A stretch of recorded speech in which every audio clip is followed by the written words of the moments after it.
noonu ngeen di waxtaanee caricature de presse. effectivement muy koo xamante ni turam wala signature am xam nañ ko ci presse bi rawatina ci dessin de presse ci caricature de presse muy Omar Diakhaté ñu gën koo xam ci Odia donc parce que moom mooy li nga xamante ni moom mu ëpp ci li ñuy gis mu koy signé. alors bu mooy mu doon définir d'abord caricature de presse nan nga ma koy définir Odia. En fait caricature de presse benn information la en fait parce que caricature de presse dessinateur de presse dañ koy woowee aussi si jargon bi maanaam journaliste caricaturiste day def information mais si information boobu liggéey bi daf koy may mu jéggi information bi disons boole si lu ñu xam ne ñetti mbir mu ngi si daal maanaam day joxe information bi mais aussi day si boole un peu ay cax ay humour maanaam kafarde boole si troisième aspect c'est-à-dire que il faut mu nekk aussi un bon dessinateur c'est-à-dire ñetti mbir de laal quoi il faut mu nekk benn information boo xam ne dafay jox xibaar mais en plus dafay si xibaar boobu nit ki bu si jëlee ab kaf wala xataay bu nu mu gën a tuutee bon disons ku ko def ñu ne ni def na liggéeyam quoi.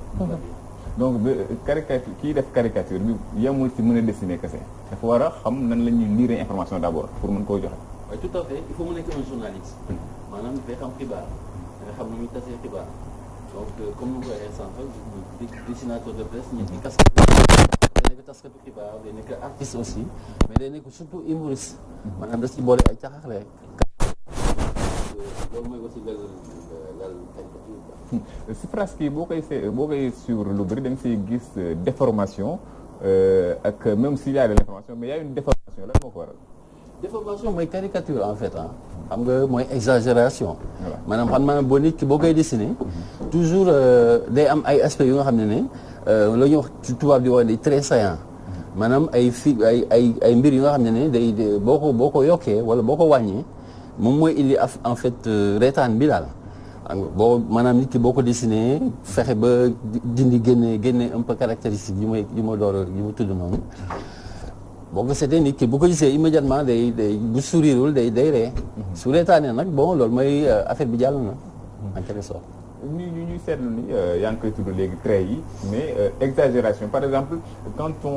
bu ñu lay seetaan par exemple say si tribune ngay dessiner quelqu'un comme le chef de l'État dañuy wan c'est vrai que le chef d'État am na yaram mais da ngay sentir carrément que ni da nga exagérer yenn traits yi pourquoi nga def choix ci trait bi ak trait bi par rapport ak beneen personnage trait bi ak trait bi nga exagérer. waaw mooy lu may wax ban message nga bëgg a lancer foofu. en fait mooy lu may wax sànq rek xam nga par exemple nit bu fekkee ne nit ki dafa am yaram. da ngay yokk yaram bi. bu fekkee ne dafa xaw a tuuti da ngay gën a yokk tuutaay bi xam nga. daanaka am na benn homme politique moo xam ne bon daanaka même partisan yi souvent dañ may xas demee ne suñu leader bi nu ngi koy def jaaduwul ak yooyu mais bon donc ku sew dañ koy gën a def mu sew ku njool dañ koy def mu gën a njool loolu la ñuy wax exagération mooy caricature en fait voilà. alors mais on sent que Odia est engagé d'où vient cet engagement. Engagement, bon, je dirais pas. Je suis plutôt... Il y a une dénonciation que je note de mes caricatures. Non. En fait, c'est le reflet de la réalité. En fait, li ñu gis rek la ñuy dessiner parce que boo ko seetee caricature aussi dafay lalu comme information dafay lalu si lu dëggu. léegi si lu dëggu boobu par exemple peut-être que le fait que ñu exagérer ko moom mooy tax peut-être nit ñi foog ne nit ki dafa engagé wu. mais il y a pas d'engagement on est des journalistes. c'est-à-dire que équidistant par rapport aux chapelles bokkuñu ci benn chapelle politique ñun lu ñu def moom mooy def information bi. information bi si nu mu génnee par rapport ak benn chapelle ben dañ ci dem suñ ci demee nag bon comme ni mu ko waxee sànq des fois yenn partisans yi dañu ne suñu leader nu ñu ko dessiné du nuñ la wala ñeneen ñi ne suñu leader da nga ko exagéré bu mu ëpp. mais loolu aussi moom mooy la démocratie. d'ailleurs fa laa bëggoon ñëw comment Odia nan lay dundee. domaine bi mu jël parce que au Sénégal tout est objet de suspicion lépp loo def am na lu signalement naka ngay dundee loolu c'est-à-dire que tu prends une personne un personnage nga dessiner ko def ak ses choix selon aussi l'actualité yan perception ñoom lañ ciy am souvent ñoom surtout ñi nga xamante ni les principales concernés perception plutôt positive pour dire la vérité parce que nit ñi en fait boo ko seetlee ñun suñu réew luy suñu chance moom mooy nit ñi dañuy jël ak mbiri ak kaf ak ree ils le prennent dans un bon côté jëluñu ko aussi peut-être ay mbiru ngàññ wala yooyu sauf fekkee ne vraiment ay attaque directe la quoi mais boo leen caricaturé mooy mais dañ koy jëlee côté bu baax parce que dañuy reetaan la fa la ñuy jëlee des fois nit ñi dañ lay woo si ne nu ma gis ne tey moom vraiment doy na waa des trucs mais je te félicite bon xam nga loolu te loolu da nga si jëlee mbégte quoi en fait ñun am nañu on a la chance am benn réew bu nga xam ne ne nit ñi dañuy déggoo dañuy kaf dañuy ree donc bu ñu la dessiné nit ñi dañ la xaw a tooñ mais du tooñ bu nga xam ne dafay nekk tooñu xaw a dal noonu quoi tooñu kaf ak ree la quoi D'accord. À travers ces dessins on sent qu'aussi les acteurs politiques sont de plus en plus démystifiés est-ce que bokk na say objectif c'est le but de la caricature justement xam nga caricature boo ko gisee ni ñu ko santé au départ c'était pour démystifier un peu les rois ak yooyu c'était pour wàccee leen pour mbooloo ne ay nit lañu comme ñëpp donc c'était une façon aussi de montrer que c'est des personnes comme ñun comme toi comme moi c'est-à-dire que rôle bu ñuy jouer wala peut-être fonction bu ñu am moom moo leen jox peut-être titre boobu mais ay nit lañu comme ñun ñëpp quoi est-ce que mën am na benn anecdote lu mu sa dal ci par rapport ak liggéey bi nga xam ne moom nga koy def quelque chose qui t'a vraiment marqué par rapport bon vraiment j'ai jamais eu vraiment maa ngi sant yàlla ci loolu maa ngi ci sant yàlla bu baax a baax musuma am benn vraiment aspect négatif si métier bi waaw vraiment maa ngi laal bant maa ngi touche du bois vraiment mais musuma am vraiment lu nga xam ne naqari na ma si vraiment chaque fois que may dessiné en général nit ñi dañ si mbégte lañ siy jëlee te loolu maa ngi ci sant yàlla bu baax a baax ci si dessiné alhamdulilah mais surtout ay aspect positif laa siy jëlee vraiment nit ñi dañ lay woo di la féliciter wala di la ne di la saluer di ne nu ma dessiné wala nii te loolu côté bu baax lañ ko jëlee quoi en fait. Et au-delà de vous comment va la caricature au Sénégal parce que boo xoolee quotidiens yi 2 ou 3 ñoom ñoo ko fi utiliser. Ben loolu laay gën a déplorer aussi parce que mais y a des caricaturistes quand même Soleil am na caricaturiste Soleil am na 3 caricaturistes am na Tidiane am na Samba Fall bu nga xam ne mooy suñu aîné maa ngi koy nuyu au passage c'est vraiment lui qui nous a marqué moo ñu won yoon bi moo ñu vraiment guidé si métier bi ci bande dessinée ñëpp xam nañu un peu bande dessinée bu noonu génne mu tudd Aziz le reporter ak mu ngi def toujours des dessins dans le Soleil ñëpp xam nañu loolu y a aussi Diouf bu nga xam ne dafay dessiner aussi un jeune qui est très talentueux y a Karim Gangué aussi qui est dans le milieu y a Bac Cissé moom aussi il est dans le milieu c'est vrai que journaux yi amuñu vraiment des caricatures yu bëri. à part Soleil bi nga tudd ak Tribune rarement laay gis par exemple Dakar Direct Info rarement la koy def. waaw Direct Info foofu la Karim nekk Karim Gangué et puis y a Sunu Lamb aussi bu nga xam ne ay caricatures lay génnee aussi dañ koy fàtte mais aussi y a un aspect Soleil mais su bëgg a wax tuuti rek. un peu s'il vous plaît. c'est-à-dire que caricature en fait bari ñu koy def surtout au niveau audiovisuel boo ko seetee. yéen am ngeen ku wax ni moo ku mag a mag macha allah muy Sandiou il fait de la caricature mais dans son domaine audiovisuel Kouthia ñëpp xam nañ ko Waaju Baax ak Panaïs ñëpp xam nañ ko Yoro ñëpp xam nañ ko aussi Xumbate Dangan ñëpp xam nañ ko aussi yooyu yëpp c'est des caricatures mais c'est au niveau audiovisuel c'est vrai que lu nga wax aussi au niveau de la presse écrite bariwuñu mais am na quand même quelques-uns voilà. intervenir parce que si sa biir wax yaa ngi wax que caricature ba tey ci li nga xamante mooy métier journalisme la bokk te ku ne journalisme aussi xam ne amul limite information ni mu ñëwee noonu lañ koy traité mais est-ce que noonu lañ koy traité est-ce que yéen des fois ci biir caricature bu ngeen di caricature di ngeen am ay limites parce que fii Sénégal da ngeen am tendance di am ay sujets yoo xamante ni sujet tabou lay nekk surtout du côté de la religion am na ñoo xamante ni je peux dire que ay intouchables lañ leen mën a woowee est-ce que ci côté boobu noonu des fois du ngeen ci am jafe-jafe. waaw mais soo tax si tudd nga ko xam nga fii boo ko xoolee en termes de dinaa ne autocensure parce que journaliste si boppam moom mooy bloqué boppam caricaturiste si boppam moom mooy bloqué boppam par rapport à une actualité wala à une information bien donnée. ñëpp xam nañu ne nit ki lu gën a fort si moom mooy la foi mooy gëm-gëm. waaw nit ki moom boo laalee gëm-gëmam rek laal nga ko donc moo tax si côté boobu on est assez quand même bëgguñu choquer nit ñi bëgguñu di frustrer nit ñi aussi à ce niveau là di leen gaañ aussi à ce niveau là moo tax au niveau de la religion xam nañu ne suñu réew c'est un pays profondément religieux.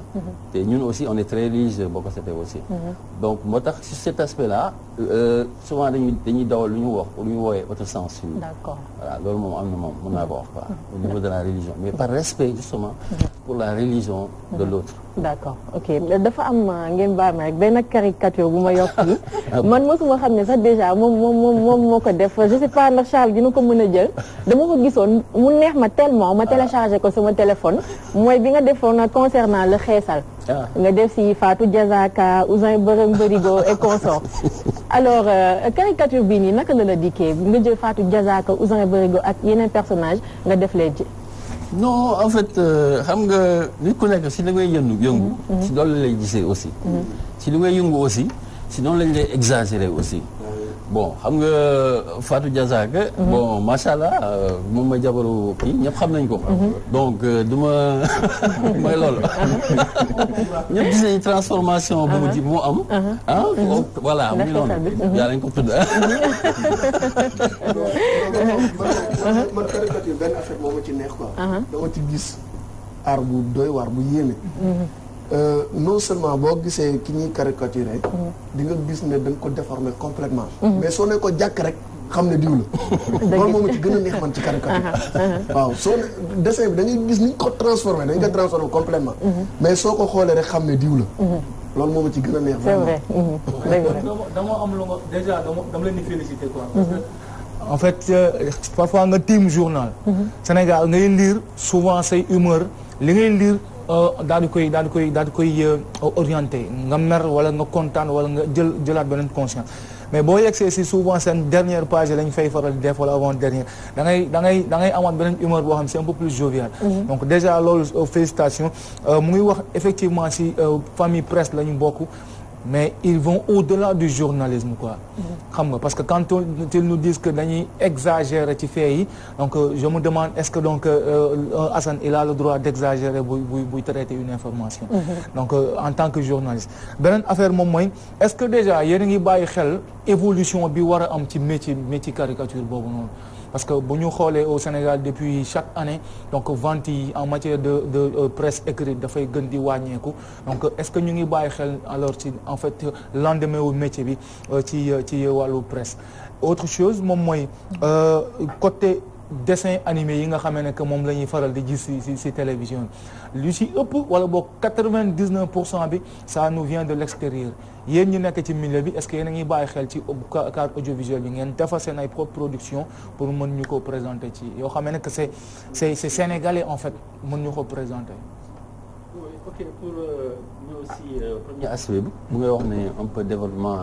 par rapport aux médias yooyu mais il faut dire une chose presse écrite du gaaw a dem waaw parce que presse écrite moom mooy dundal pratiquement presque information yi mooy génne information yi kooku boo ko seetee boo la gisee Walf Quotidien pratiquement bu génnee moom mooy nekk un peu source d'information pour beaucoup de sites donc c'est la base même kenn mënu ko dindi comme ça aussi facilement donc dès sax léegi am na évolution li ñuy wax numérique maanaam léegi boo xoolee si comme soxna si coro ñu ko defee boo xoolee sa téléphone di nga mën am information bi kooku li ñuy wax praticabilité la quoi en fait mais la base moom day des presse écrite du facile ni ñu koy jëlee noonu la Occident muy nii ñoom ñoo peut-être ils sont très avancés mais seen presse yaa ngi ba léegi Japon ba léegi seen presse yi tire à coup de millions d'exemplaires États-Unis pareil France ainsi de suite ñun aussi on doit suivre cette mouvance suñu presse waruñu nangu mu Socrate noonu comme ça mu dee xam nga suñu journaux yi ñoom ñooy un peu base bi ñoom ñooy joxe la base de l'information sites yi jël relais bi ainsi de suite te loolu mooy évolution donc si beneen aspect bi aussi pour savoir ndax caricature ñu ngi suivre évolution kooku moom c'est obligatoire parce que soo ko deful évolution daf lay bàyyi donc da ngay topp évolution bi moom mooy lu ñu wax rek un artiste da ngay ànd ak jamono lu xew nga ànd ak moom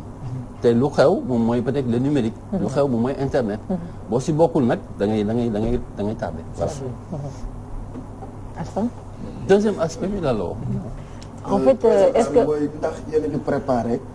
pour ay film yoo xam ne effectivement xale genre yi dessin animé comme li amoon bu njëkk nga xam ne dessin animé yi daf daan yàq lu bari ci xale yi daan changé lu bari ci ñoom ndax yéen a ngi préparé pour yooyu ay film yoo xam ne dina baax ci xale yi ok bon loolu aussi loolu nga xam ne benn mbir mu rëy la c'est le dessin animé du lu yomb mais mu ngi am boo ko seetee suñu domaine boo ko seetee aussi am na benn dessin animé bu gën a bu am succès macha allah mooy Nay boo ko seetee si internet bi un peu benn dessin animé lutteur la ñuy jël mooy Tal Fadam aussi jël nañ ko def ko benn exemplaire comme kii donc ay exemple comme ça la quoi mais c'est vrai que